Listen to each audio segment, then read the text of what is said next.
નમસ્તે બાળકો. ધોરણ 2 વિષય સામાન્ય જ્ઞાન વિષયાંક 21 ટ્રાફિકના નિયમો.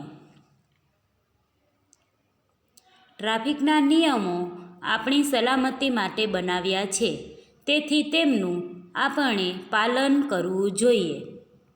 ટ્રાફિકના અગત્યના નિયમો. આજે આપણે ટ્રાફિકના નિયમો વિશે જાણીશું.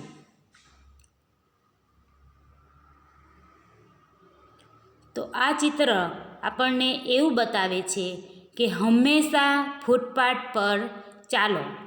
આ ચિત્રમાં એક માતા તેની બાળકને લઈ ફૂટપાથ પર ચાલી રહી છે. ત્યાર પછી એક બાળક તે પણ ફૂટપાથ પર ચાલી રહ્યો છે.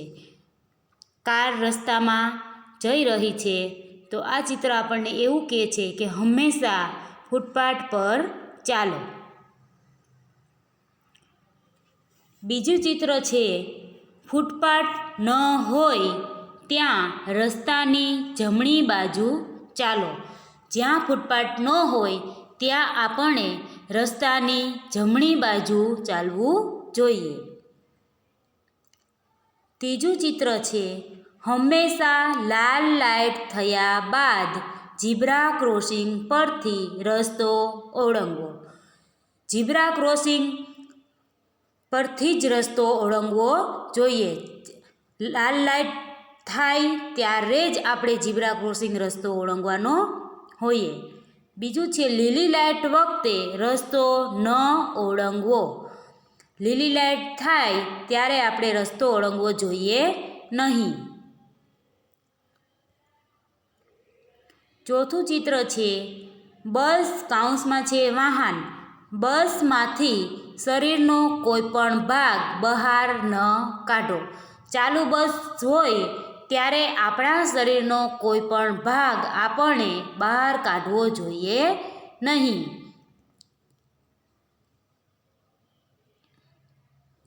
ત્યાર પછી આ ચિત્ર છે ટ્રાફિક સિગ્નલનું. શેનું? તો કે ટ્રાફિક સિગ્નલનું. ટ્રાફિક સિગ્નલનું ચિત્ર ક્યાં જોવા મળે?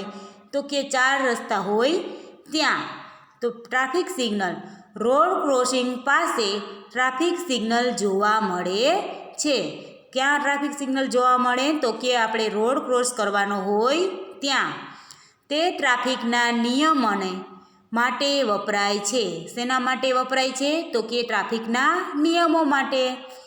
રસ્તો ઓળંગવા માટે પણ તેનો ઉપયોગ થાય છે. ટ્રાફિક સિગ્નલમાં 3 રંગો હોય છે. ટ્રાફિક સિગ્નલમાં કેટલા રંગો હોય? તો કે 3 રંગો. પહેલો રંગ છે લાલ, પીળો અને લીલો.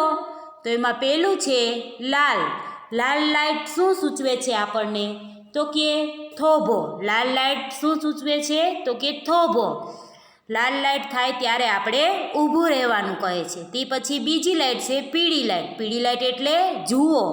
એ લાઇટ સમૂહ આપણે જોવાનું છે. ત્યાર પછી ત્રીજી લાઇટ છે લીલી લાઇટ. લીલી લાઇટ હોય, લીલી લાઇટ થાય એટલે આપણને જાઓ. એટલે કે આપણે ઊભા હોય ત્યાંથી આપણે ચાલવા માંડવાનું. એટલે કે જાઓ. ત્યાર પછી આપણે ટ્રાફિક સિગ્નલનું સ્વાધ્યાય જોશું. તો સ્વાધ્યાય પ્રશ્ન 1 છે કૌંસમાં આપેલા શબ્દોમાંથી યોગ્ય શબ્દ પસંદ કરી ખાલી જગ્યા પૂરો. પહેલી ખાલી જગ્યા છે આપણે રસ્તાની ખાલી જગ્યા ચાલવું જોઈએ. કૌંસમાં છે વચ્ચે કે ડાબી બાજુ? તો લાલ અક્ષરથી મેં જવાબ લખેલા છે. તો છે ડાબી બાજુ. આપણે રસ્તાની કઈ બાજુ ચાલવું જોઈએ? તો કે ડાબી બાજુ. બીજી ખાલી જગ્યા છે ટ્રાફિક સિગ્નલમાં લાલ રંગની લાઇટ આપણને થોભવાનું સૂચવે છે. લાલ રંગની લાઇટ આપણને શું સૂચવે છે? તો કે થોભવાનું. કૌંસમાં છે લાલ કે લીલા? તો આવશે લાલ. ત્રીજી ખાલી જગ્યા છે ટ્રાફિક સિગ્નલમાં ખાલી જગ્યા રંગની લાઇટ આપણને જવાનું સૂચવે છે. કૌંસ છે લીલા કે લાલ? ટ્રાફિક સિગ્નલમાં કેવા રંગની લાઇટ આપણને જવાનું સૂચવે તો કે લીલા, તો આપણે લખશું લીલા. ચોથી ખાલી જગ્યા છે ટ્રાફિક પોલીસ આપણનો ખાલી જગ્યા છે મિત્ર કે દુશ્મન, તો આવશે મિત્ર. ત્યાર પછી પાંચમી ખાલી જગ્યા છે ટ્રાફિક સિગ્નલમાં વચ્ચેની લાઇટ પીળા ખાલી જગ્યા રંગની હોય છે, કાઉસ છે લીલા કે પીળા, તો આવશે પીળા. છઠ્ઠી ખાલી જગ્યા આપણે હંમેશા ખાલી જગ્યા પર ચાલવું જોઈએ, કાઉસમાં છે રસ્તા કે ફૂટપાથ, તો આપણે હંમેશા ક્યાં ચાલવું જોઈએ તો કે ફૂટપાથ પર. પ્રશ્ન 2, નીચે આપેલા વિધાનોમાંથી ખરા વિધાનો સામે ખરાની અને ખોટા વિધાનો સામે ખોટાની નિશાની કરો. પહેલું છે આપણે ખૂબ ઝડપથી વાહન ચલાવવું ન જોઈએ, તો આવશે સાચું, આપણે ખૂબ ઝડપથી વાહન ચલાવવું ન જોઈએ. ત્યાર પછી બીજું ખરું ખોટું ટ્રાફિક સિગ્નલમાં સૌથી ઉપરની લાઇટ લીલા રંગની હોય છે. ટ્રાફિક સિગ્નલમાં સૌથી ઉપરની લાઇટ કયા રંગની હોય છે? લીલા, તો આવશે ખોટું, સૌથી ઉપરની લાઇટ લાલ રંગની હોય છે. ત્યાર પછી આપણે ત્રીજું ખરું ખોટું જોશું. આપણે ઝીબ્રા ક્રોસિંગ પરથી જ રસ્તો ઓળંગવો જોઈએ, આપણે ઝીબ્રા ક્રોસિંગ પરથી રસ્તો ઓળંગવો જોઈએ, સાચું કે ખોટું? તો આવશે સાચું. ત્યાર પછી ચોથું લાલ રંગની લાઇટ ચાલુ હોય તો આપણું વાહન થોભાવવું જોઈએ, લાલ રંગની લાઇટ ચાલુ હોય તો આપણું વાહન થોભાવવું જોઈએ, સાચું કે ખોટું? તો આવશે સાચું, લાલ રંગની લાઇટ હોય ત્યારે જ આપણે વાહન ઊભું રાખવું જોઈએ. ત્યાર પછી પાંચમી ખરું ખોટું આપણે દોડીને રસ્તો ઓળંગવો જોઈએ, આપણે દોડીને રસ્તો ઓળંગવો જોઈએ તો કે નહીં, તો આવશે ખોટું. ત્યાર પછી છઠ્ઠું રસ્તો ઓળંગવા હંમેશા ડાબી જમણી બાજુ જોવું જોઈએ, તો આવશે સાચું, રસ્તો ઓળંગવા આપણે હંમેશા ડાબી જમણી બંને બાજુ જોવું જોઈએ.